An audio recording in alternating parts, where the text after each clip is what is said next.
Ladies, gents, and Westernites alike, you're listening to another selection from the Western Reviews podcast, covering movies from the Western Hemisphere, America in particular.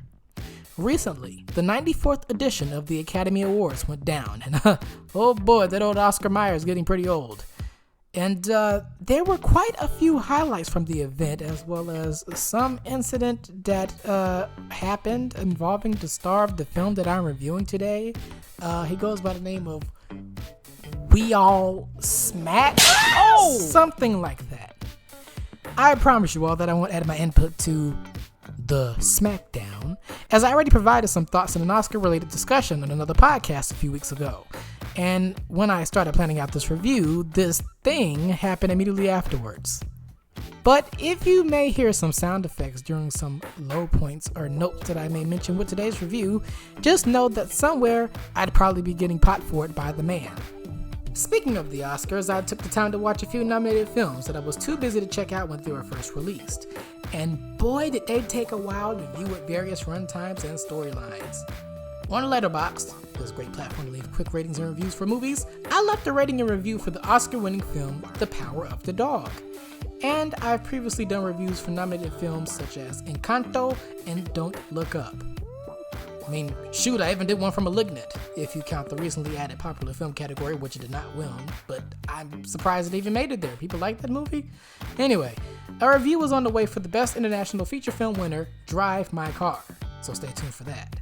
But anyways, today's episode will take a look at the biopic surrounding the life of the father of two daughters, and not your average, ordinary pair of daughters. This title definitely spurred some debate in heaven from the late rock and roller Little Richard. I am the originator. I am the innovator. I am the emancipator. I'm the Hey, motivator. Little Richard, hey, this is not your movie. I shouldn't have gotten him riled up. Anyways, this is King Richard. Some quick facts about the movie.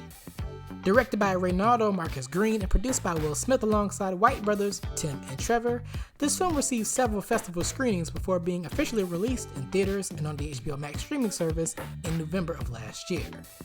The film made nearly $40 million at the box office, over a $50 million budget, and since then, it's been critically acclaimed and has made a clean sweep of accolades for stars Will Smith, Aunjanue Ellis, Saniyya Sidney, and Demi Singleton. So this seems like an interesting biopic that's not about a musician for a change. Right now I'll play the trailer accompanying the film, and I'll be back with the review. Stay tuned.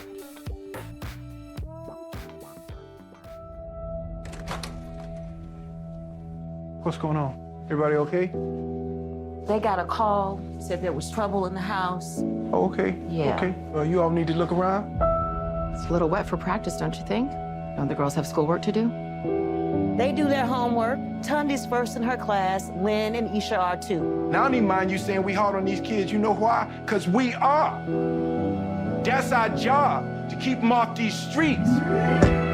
You want to check on the kids? Let's check on the kids. We got future doctors and lawyers, plus a couple tennis stars in this house. The chances of achieving the kind of success that you're talking about is just very, very unlikely. Okay, you making a mistake, but I'm gonna let you make it. Watch him hit a few balls. All right. So tell me your names again. I'm Venus. I'm Serena. So what'd you think? I wrote me a 78-page plan for their whole career before they was even born. Yeah, baby, yeah! These girls so great, how come I've never heard of them? They're from Compton. It's okay. They're just not used to seeing good-looking peoples like us. She's nervous. Take a step up. Maybe she ought to take a few more steps up. Just get someplace safe. I think you might just have the next Michael Jordan. Oh, no, brother man. I got me the next, too. This next step you got to take.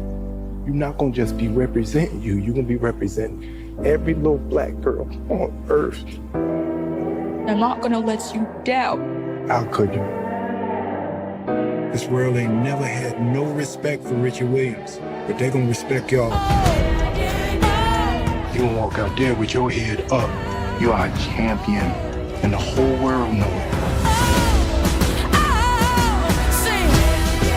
The most dangerous creature on this whole earth. It's a woman who know how to think. Yes, Daddy. Ain't nothing she can't do. You gonna show them how dangerous you are?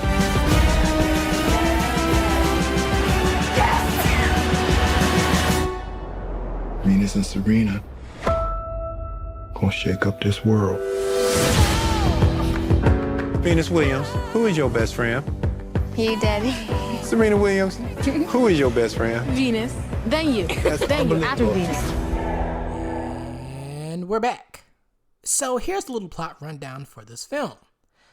The story revolves around the Williams family, which birthed two daughters, Venus and Serena, who have been active forces in the tennis industry for nearly 30 years. Well, now obviously this film doesn't mainly focus on them, otherwise it would be called something like The Williams Queens or something. The primary character focus, however, is on Richard Williams, the duo's father and coach. Along with their mother and at the time Richard's wife, Oracene, aka Brandy, the family grapples with the ups and downs of building a steady career for the two girls, ranging from racial tensions to creative differences, mostly business related. But over time, they do become victorious in a grand way at the end. Now to break down my thoughts in two, I'll start with the plot and storyline. Personally, I regard this film, King Richard, a safe biopic.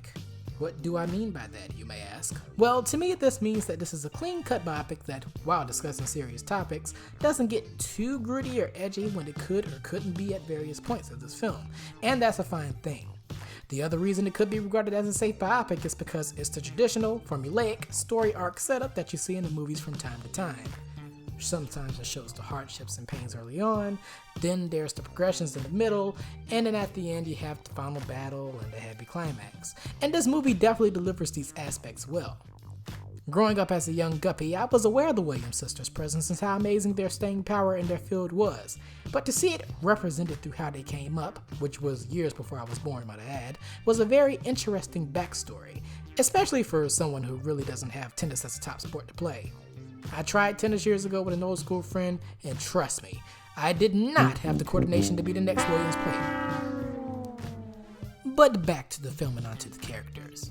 A nice little roundup of cast members playing their parts in this story.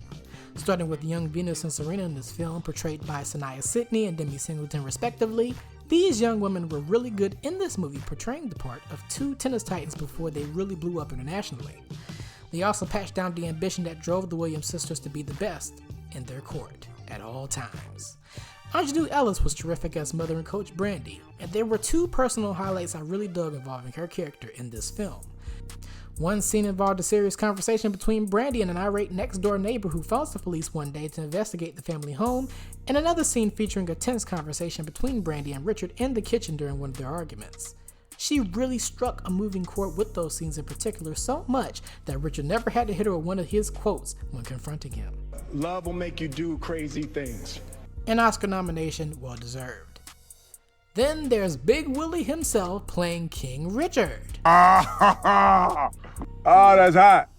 That's hot. Finally, after a 30-year career playing a variety of characters, let me check my notes here to see a list of many of these. Let's see, he's played an alien hunter, a bad boy, a former army man in the Wild West, a marine alien fighter, a gay swindler, a golf player, a legendary boxer, an animated fish that oddly resembles his actor, a love doctor, a poor man, a rough and ragged superhero of sorts, a genie, a spy that turns into a bird, the literal devil, a man entangled on the red table. I can go on. Anyway, he finally gets his long overdue Academy Award.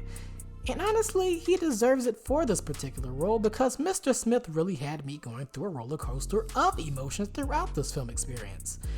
One minute I champion his spirit of getting things done right with his daughters, and another I'm easily irritated with certain actions and attitudes he puts on towards his family and business connections. I mean, Richard literally passes off one tennis coach named Paul Cohen, played by Tony Goldwyn, for another coach named Rick Macci, played by John Bernthal, like toilet tissue. Speaking of, with the contrasting performances between the two coaches, I really like